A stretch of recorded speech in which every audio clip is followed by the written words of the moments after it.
because of it not being our game, we only had a limited amount of tickets, but we were able to have recruits there, but we couldn't have any contact with them. But the feedback we gained has been remarkable, and the amount of I have on my phone, finally I showed somebody, I had 172 text messages after the game, and a lot of it was from recruits, and they want to be a part of something like that. So that was great, and we did have some prominent recruits at the game, so that was great as well. Coach, will you be using the same book that you used last year that determines whether you go for 1 or 2 points after a touchdown? I don't know if you're trying to be funny. I don't think it's funny.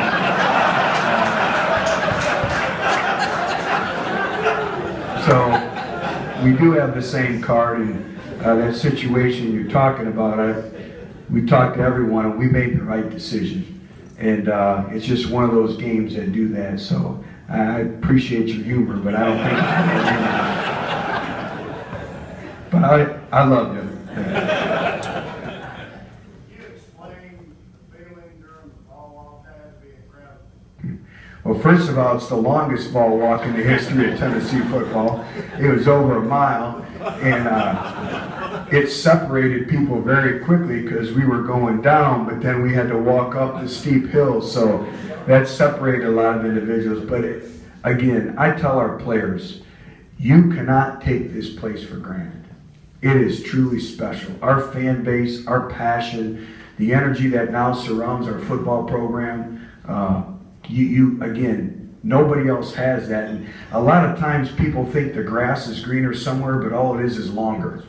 And, you know, these kids come to expect that. It's the millennial age, but you can't, nowhere else in the country. They told me there could have been upwards to 75,000 people at that ball walk. That is absolutely incredible. So it was a great atmosphere, and I'm indebted to all of our fans for doing that. Comment on Shy Tuttle, and we were all impressed that he outran the quarterback. Well, it was great to have Shy Tuttle back, and I don't think the entire country realizes how the injury occurred, which was unacceptable, and 2, the severity of the injury. And that's an injury that some individuals don't come back from. It takes their career. And to get him back on the field for us, really, really proud of him. Really, really proud of all the hard work of Jason McVay and everyone that went into making that a reality. Now we got to get him a little more in game shape. But you could see the quickness, you could see the disruptiveness that he brings to our defensive front. And our kids were giving him a hard time with that. But it was great to have him back, and he's just going to make us that much better. Coach, I know that each game is dependent on your game plan and submitted game by game. Could you kind of let us know maybe why, what the reasons for not using the tight end as much? I know Jason Green caught one pass, but I believe he was set as a receiver, not as a tight end. Yeah, correct? That is correct.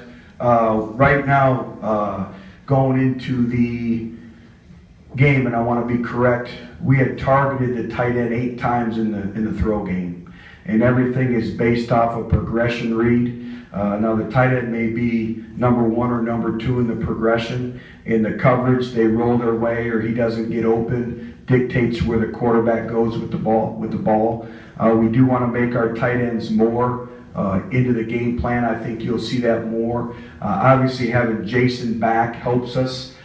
Jason, I thought having him back for the first time and playing a new position for his first time, he did exceptionally well, so his playing time will continue to improve. But we did target them, but sometimes the coverage, sometimes a breakdown in protection, sometimes there's so many moving dynamics, but we do want to involve them much more. On the offensive line, do you use assignment blocking or zone blocking? Well, zone blocking is assignment blocking because they still have an individual, whether it's a 1 technique, a 3 technique, working up. So it's all assignments.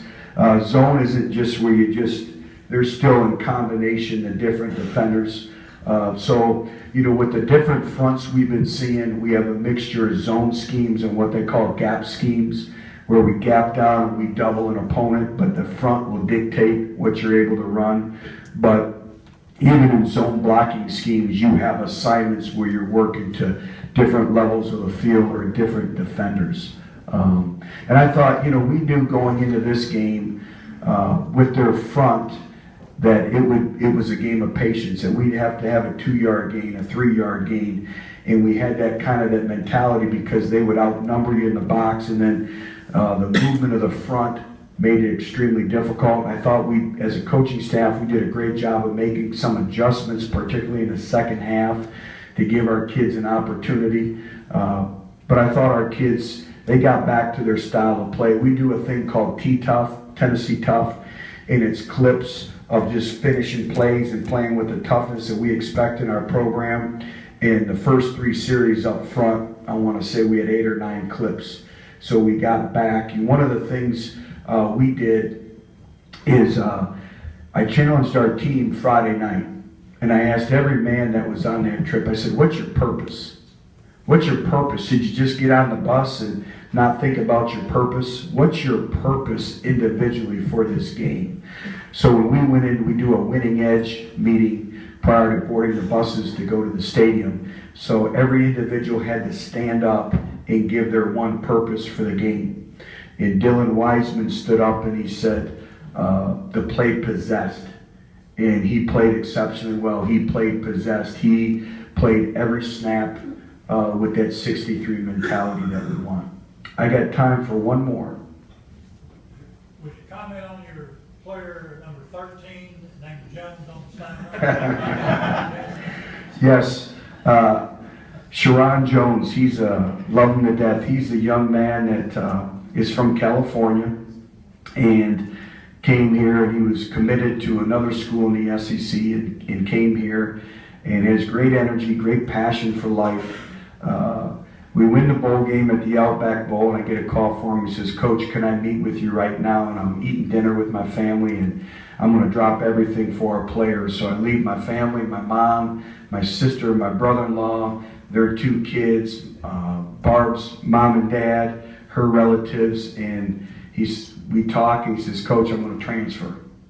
And I'm looking at these schools, and I'm like, why? And I could tell, you know, you can't hide the passion that he has. And I'm like, this isn't the right move. I'm going to be a father figure to you here. I think you're making a great, great mistake. And so I could tell in his mind. So long story short, he transfers to another school. Within 2 days, he calls me and says, Coach, I want to come home. I made a mistake. I said, well, unfortunately, I can't talk to you because you signed a letter of intent and you have to be released before I can even talk to you. And this kid did anything and everything to get released and to come back here. And before the game, he comes up and he hugs me and he says, Coach, thank you for this opportunity. And I challenged our sideline. Our sideline wasn't the way we expect our sideline to be our first game of the year. And I challenged them with energy and passion. And we do an award called the Juice Man, who brings the most juice. And Sharon is one of the winners of the Juice Man when we meet at 2:30. And he did a tremendous job. And he's an exceptional young man and a good football player.